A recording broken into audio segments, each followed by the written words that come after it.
ইমাম মালিক বলেছেন, মান শাতামাল আম্বিয়া কুতিলা ওয়া মান শাতামা আসহাবান নবী সাল্লাল্লাহু আলাইহি ওয়াসাল্লাম জুলিদা। সুস্পষ্ট ফতোয়া যে কোন পয়গম্বরের বিরুদ্ধে কথা বলবে, কোন নবীকে গালি দিবে, তার একমাত্র শাস্তি কুতিলা, তার কল্লা ফেলে দিতে হবে। ওয়া মান শাতামা আসহাবান নবী, আর যে আমার নবীর কোন একজন সাহাবার বিরুদ্ধে কথা বলবে তার শাস্তি হচ্ছে জুলিদা, তাকে বেঁধে ইচ্ছামতে পেটাতে হবে। ব্রাহ্মণবাড়িয়ার মুসলমান, তাই আজ ইমাম মালিকের সেই কণ্ঠের সাথে কণ্ঠ মিলিয়ে সুস্পষ্ট ভাষায় আপনাদেরকে পয়গাম করে যাচ্ছি, হে সুলতান সালাউদ্দিন আইয়ুবীর সৈনিকেরা, হে মোহাম্মদ বিন কাসেমের উত্তরসূরিরা, তোমরা এখনো ঘুমিয়ে আছো, অথচ অপর দিকে তোমার নবীর আরশচম্বী মর্যাদার বিরুদ্ধে সাহাবে রাসূল একের পর এক গালি দিয়ে যাচ্ছে। আল্লাহর কসম করে বলছি, উঠো, জাগো, জাগ্রত হও, আল্লাহ নবীর সাহাবাদেরকে শায়েস্ত করার জন্য হাতে তরবারি নিয়ে জিহাদের ময়দানে ঝাঁপিয়ে পড়ো, ওয়াদাবদ্ধ হও, প্রতিশ্রুতিবদ্ধ হও। আল্লাহর কসম করে বলছি, আমার নবীর আরশচম্বী মর্যাদার বিরুদ্ধে যেই সাহাবারা গালি দিবে তার একমাত্র শাস্তি মৃত্যুদণ্ডের আইন কার্যকর করা আগ পর্যন্ত আমরা উম্মতে মুহাম্মাদি জিহাদের ময়দান থেকে বাড়িতে যাব না, যাব না, যাব না। এবার আসুন, ইমাম কাজী ইয়াজ আশ-শিফা বিতারিফি হুকুকিল মুস্তাফার মধ্যে একটা ঘটনা উল্লেখ করেছেন। খলিফা হারুনুর রশিদ একবার ইমাম দারিল হিজরা ইমাম মালিক রাহমাতুল্লাহি আলাইহিকে বলছেন, হে ইমাম মালিক, যে ব্যক্তি আল্লাহর হাবিবের আরশচুম্বী মর্যাদার বিরুদ্ধে কথা বলে, আল্লাহর নবীকে গালি দেয়, তার বিধান কি? এই কথা বুঝতে পারছেন? খলিফা হারুনুর রশিদ ইমাম মালিককে জিজ্ঞাসা করলেন, ও ইমাম মালিক, যে আল্লাহর নবীকে গালি দেয় তার বিধান কি? আল্লাহু আকবার, আল্লাহু আকবার, আল্লাহু আকবার। ইমাম মালিক যে আমার নবীর বিরুদ্ধে কথা বলবে তার বিধান বলার আগে কি চমৎকার ভাষায় উক্তি ব্যক্ত করেছেন। ইমাম মালিক আওয়াজ করে চিৎকার করে বলেছেন, মা বাকাউল উম্মাহ বাদা শাত্মি নবিয়্যিহা, মা বাকাউল উম্মাহ বাদা শাত্মি নবিয়্যিহা, মা বাকাউল উম্মাহ বাদা শাত্মি নবিয়্যিহা। আর আমার নবীর বিরুদ্ধে যে কথা বলবে, যে উম্মতের মাঝে তার নবীর বিরুদ্ধে কথা বলে, সেই উম্মত দুনিয়াতে বেঁচে থাকার অর্থ কি? ইমাম মালিক বলে, যে নবীর বিরুদ্ধে যদি কথা বলা হয়, কটূক্তি করা হয়, তাহলে সেই নবীর উম্মত দুনিয়াতে বেঁচে থাকার অর্থটা কি? তাকে কে বলেছে বেঁচে থাকতে? তার বেঁচে থাকার লাভ কি? ইমাম মালিক বলেছেন, মান শাতামাল আম্বিয়া কুতিলা ওয়া মান শাতামা আসহাবান নবী সাল্লাল্লাহু আলাইহি ওয়াসাল্লাম জুলিদা। সুস্পষ্ট ফতোয়া যে কোন পয়গম্বরের বিরুদ্ধে কথা বলবে, কোন নবীকে গালি দিবে, তার একমাত্র শাস্তি কুতিলা, তার কল্লা ফেলে দিতে হবে। ওয়া মান শাতামা আসহাবান নবী, আর যে আমার নবীর কোন একজন সাহাবার বিরুদ্ধে কথা বলবে তার শাস্তি হচ্ছে জুলিদা, তাকে বেঁধে ইচ্ছামতে পেটাতে হবে। ব্রাহ্মণবাড়িয়ার মুসলমান, তাই আজ ইমাম মালিকের সেই কণ্ঠের সাথে কণ্ঠ মিলিয়ে সুস্পষ্ট ভাষায় আপনাদেরকে পয়গাম করে যাচ্ছি, হে সুলতান সালাউদ্দিন আইয়ুবীর সৈনিকেরা, হে মোহাম্মদ বিন কাসেমের উত্তরসূরিরা, তোমরা এখনো ঘুমিয়ে আছো, অথচ অপর দিকে তোমার নবীর আরশচম্বী মর্যাদার বিরুদ্ধে সাহাবে রাসূল একের পর এক গালি দিয়ে যাচ্ছে। আল্লাহর কসম করে বলছি, উঠো, জাগো, জাগ্রত হও, আল্লাহ নবীর সাহাবাদেরকে শায়েস্ত করার জন্য হাতে তরবারি নিয়ে জিহাদের ময়দানে ঝাঁপিয়ে পড়ো, ওয়াদাবদ্ধ হও, প্রতিশ্রুতিবদ্ধ হও। আল্লাহর কসম করে বলছি, আমার নবীর আরশচম্বী মর্যাদার বিরুদ্ধে যেই সাহাবারা গালি দিবে তার একমাত্র শাস্তি মৃত্যুদণ্ডের আইন কার্যকর করা আগ পর্যন্ত আমরা উম্মতে মুহাম্মাদি জিহাদের ময়দান থেকে বাড়িতে যাব না, যাব না, যাব না। এখন আমি শুধু জন্মসূত্রে মুমিন, আমি শুধু জন্মসূত্রে মুসলিম, আমি দাবি করলাম আমি আশিকে রাসূল, আমি দাবি করলাম আমি সুন্নি, আমি দাবি করলাম আমি নবীর জন্য আমার জীবন উৎসর্গ, আমি নবীর পাগল, আমি নবীর আশিক, আমি সুন্নি। শুধু এতটুকু কথার উপরে আপনি মুমিন আল্লাহর এই আয়াত বলে না। শুধু নিজেকে মুমিন আশিকে রাসূল দাবি করার দ্বারাই আশিকে রাসূল হওয়া যায় না। আশিকে রাসূল হতে গেলে, পরিপূর্ণ মুমিন হতে গেলে আল্লাহর পক্ষ থেকে ঈমানি পরীক্ষা আসবে। সেই ঈমানি পরীক্ষায় প্রতিটা মুমিনকে উত্তীর্ণ হতে হবে।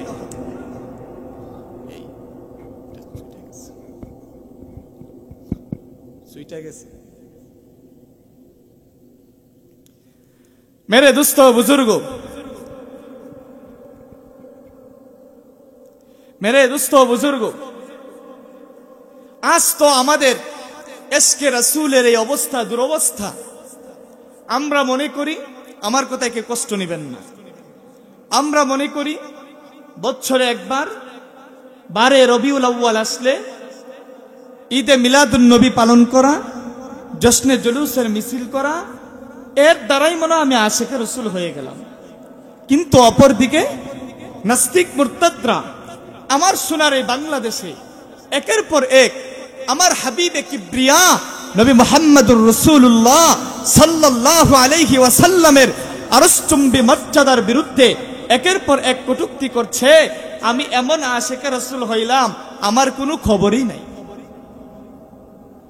আরে এমন আশিকে রাসূল হইলাম যে প্রতিনিয়ত 2 দিন পর পর আমার এই সংখ্যাগরিষ্ঠ 90 থেকে 92% মুসলমানের বাংলাদেশে আমার আর আপনার মতো মুসলিম থাকা সত্ত্বেও আমার নবীর আরশচুম্বী মর্যাদার বিরুদ্ধে একের পর এক কটূক্তি করে যাচ্ছে, আর আমাদের কোনো খবর নাই। নিজেদেরকে তারপরও দাবি করছি বেহায়া বলদ, বেহায়া নবীর গুস্তাখের মতো নিজেকে এরপরও দাবি করছে আমি আশিকে রাসূল। বাংলাদেশে এক আজীব অবস্থা চলছে।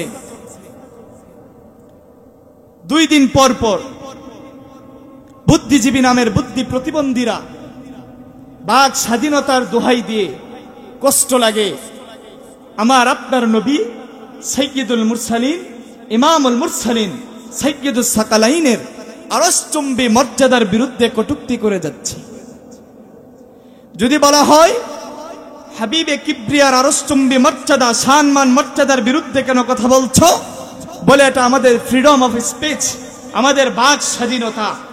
পরিষ্কার ভাষায় বলছি, আমার নবীর বিরুদ্ধে তোমরা 2 দিন পর পর আমার নবীর আরশচুম্বী মর্যাদার বিরুদ্ধে কথা বলবা, আর যদি বলো এটা তোমাদের বাক স্বাধীনতা, আল্লাহর কসম করে বলছি আমরাও আমার নবীর আরশচুম্বী মর্যাদার হেফাজত আর রক্ষা করার জন্য আমাদের হাতের মাধ্যমে তাদের কল্লা উড়িয়ে দিব।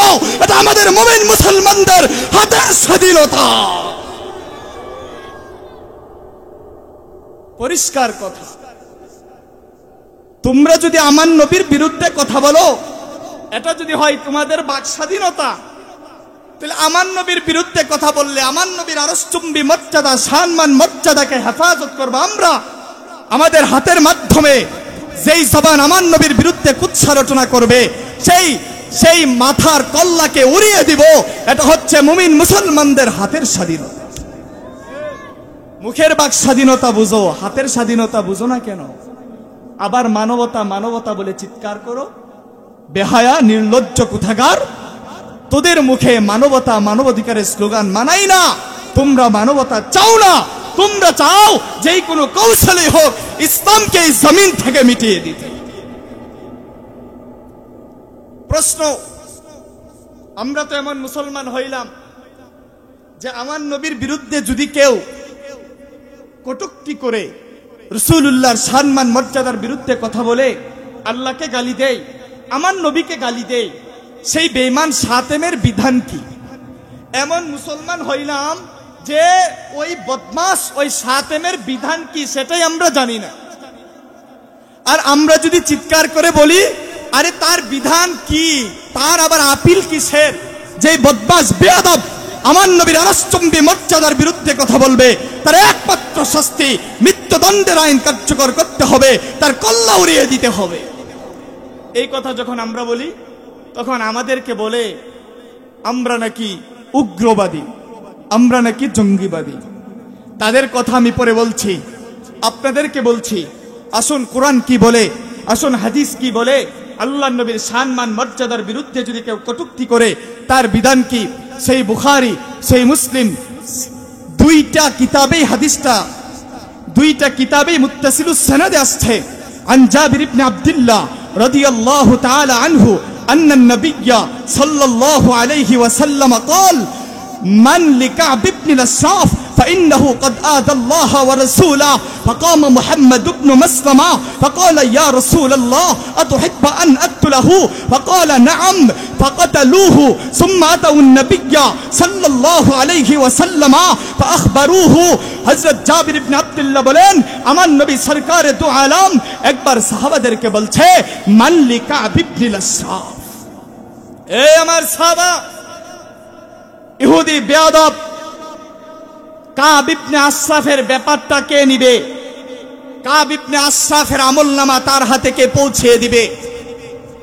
ফাইন্নাহু কদ আদাল্লাহ ওয়া রাসূলাহ, কেননা কাব ইবনে আশরাফ সে আল্লাহর নবী, আমি মুহাম্মদুর রাসূলুল্লাহকে এবং আমার আল্লাহকে কষ্ট দেই। নাউজুবিল্লাহ বলবেন না? কিরে ভাই, নাউজুবিল্লাহ বলতে কি কষ্ট হয় নাকি? তা আওয়াজ করে বলেন নাউজুবিল্লাহ, আরো আওয়াজ করে বলেন নাউজুবিল্লাহ।